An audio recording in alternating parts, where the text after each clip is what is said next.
Good day! So, this video is mag-unbox po tayo ngayon ng aking in-order mula sa Shopee.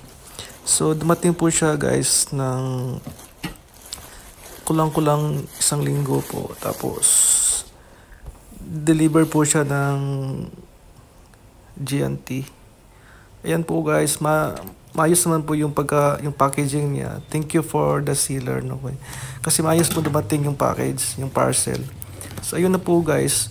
Yung cost po nito guys is 199 lang po siya sa aking binilhan. Tapos may kasama pa siyang shipping, so sumobra po ng 200.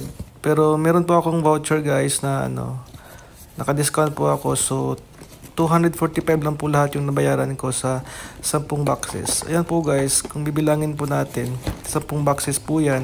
At saka assorted na po yung kanyang flavor. May mga chocolate, tapos yung cheese, yung parang banana. Marami pa kayong guys, pagpipilian na flavor. So depende na po sa inyo kung... Pero actually ito po kasing in-order ko is assorted. So sila na po ang bahalang maglagay ng kung ano-ano po yung flavor na pwede nilang ilagay. So sila na pong bahala doon. So surprise na lang po pag dumating sa inyo. Ayan po guys, kung gusto niyo pong bumili ng ganitong biscuits na assorted, tingnan niyo po sa link guys. Andyan po yung link kung saan ko po in-order yung aking assorted biscuits. Ayan, thank you for watching guys. This is Nepcd.